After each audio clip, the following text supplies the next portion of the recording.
অনেকের মোবাইলে এই মেসেজটি এসেছে, যারা বাংলার বাড়ির টাকা পাচ্ছেন তাদের অনেকের মোবাইলে এই মেসেজটি এসেছে। তারাকে এটা নিয়ে কী করতে হবে সেটা এই ভিডিওতে দেখে নিন। একটা লিঙ্ক দিয়েছে মেসেজটাতে, সেই যে লিঙ্কটা দিয়েছে লিঙ্কটাতে ক্লিক করতে হবে। https://wb.gov.in এরকমভাবে যে লিঙ্কটি দিয়েছে এখানে লাল কালারে দেখানো হয়েছে, লিঙ্কটাতে ক্লিক করতে হবে। লিঙ্কটাকে ক্লিক করলেই যে রেজিস্টার মোবাইল নাম্বার আছে তাতে একটা ওটিপি মেসেজ চলে আসবে। ওটিপি মেসেজ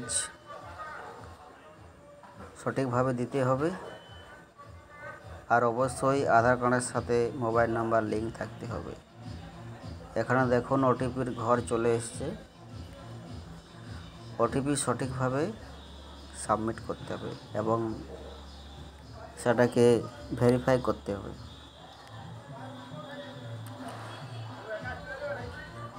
ভেরিফাই না করলে কিন্তু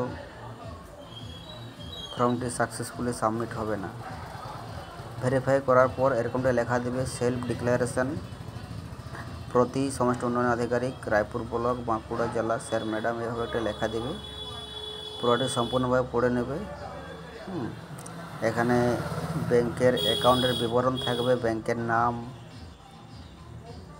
বা শাখার নাম, অ্যাকাউন্ট নম্বর, আইএফসি কোড, এটা ঘোষণাপত্র, সেলফ ডিক্লারেশন আর কি। এটা সঠিকভাবে পড়ে নিতে হবে। মাসিক 15,000 টাকার বেশি নয় আয়, অর্থাৎ এটা আয়টা বলতে চাইছে। ব্যাংকের অ্যাকাউন্ট নাম্বার এবং আইএফসি কোড এবং শাখার নাম এগুলো সঠিক আছে কি না ঠিকঠাকভাবে মিলিয়ে নিতে হবে। তারপরে যে বাকি লেখাটি আছে সেগুলো সঠিকভাবে পড়ে নিতে হবে। কোনো ভুল তথ্য যে আপনার দিচ্ছে না সেটাকে মিলিয়ে নিতে হবে যে সব কিছু ঠিক আছে।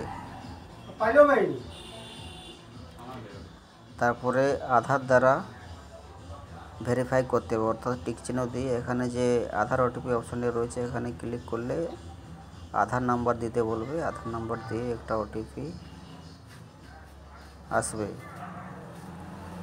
ওটিপি দেওয়ার ঘর চলে আসবে, সেখানে ওটিপিটি সাবমিট করতে হবে। ওটিপিটি সাবমিট করলেই এরকম একটা লেখা দেবে, প্রতি সমষ্টি উন্নয়ন আধিকারিক, ব্লক, জেলা, স্যার ম্যাডাম বলে যে গ্রামের বাসিন্দা, এই সকল 15,000 টাকার বেশি আয় নয় মাসিক। অ্যাকাউন্টের বিবরণ ডিটেলস সব কিছু থাকবে, ব্যাংকের নাম, শাখার নাম, ব্যাংকের অ্যাকাউন্ট নাম্বার, আইএফসি কোড, সব কিছু সঠিক এটা মিলিয়ে নিতে হবে। আবার সেই ঘোষণাপত্র যেটা প্রথমে শো করছিল সেটা আবার শো করবে। সেটা সঠিকভাবে পড়ে দেখে নিতে হবে। কোনো প্রবলেম থাকলে আইনি ব্যবস্থা নেওয়া যেতে পারে।